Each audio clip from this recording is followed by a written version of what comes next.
ભાવનગર જિલ્લાના તળાજા માર્કેટિંગ યાર્ડમાં ડુંગળી લાવતા ખેડૂતો માટે મહત્વપૂર્ણ જાહેરાત કરવામાં આવી છે। 26 જાન્યુઆરી 2026થી ખેડૂતોએ ડુંગળી ફક્ત કંતાનના બારદાનમાં જ લાવવી ફરજિયાત રહેશે। આ તારીખ પછી પ્લાસ્ટિકના બારદાનમાં લાવવામાં આવેલી ડુંગળી સ્વીકારવામાં આવશે નહીં। યાર્ડના સેક્રેટરીએ આ નિર્ણય અંગે માહિતી આપી હતી। તેમણે જણાવ્યું કે ડુંગળી ખરીદતા વેપારીઓ સાથે પ્લાસ્ટિકના બારદાનમાં ડુંગળી ન ખરીદવા અંગે એક બેઠક યોજાઈ હતી। આ બેઠકમાં વેપારીઓ સ્પષ્ટપણે જણાવ્યું હતું કે તેઓ ફક્ત કંતાનના બારદાનમાં ડુંગળી ખરીદવા તૈયાર છે। તળાજા બજાર સમિતિએ આ મુદ્દે મધ્યસ્થીની ભૂમિકા ભજવી હતી। હાલ પૂરતું ખેડૂતો દ્વારા પ્લાસ્ટિકના બારદાનમાં લાવવામાં આવેલી ડુંગળી હરાજી કરવાની મંજૂરી અપાઈ છે। જો કે 26 જાન્યુઆરી 2026 પછી તમામ ખેડૂતોએ ફરજિયાતપણે કંતાનના બારદાનમાં ડુંગળી લાવવી પડશે।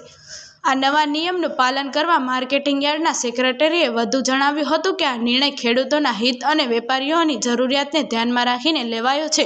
તેમણે તમામ ખેડૂત ભાઈઓને અપીલ કરી છે।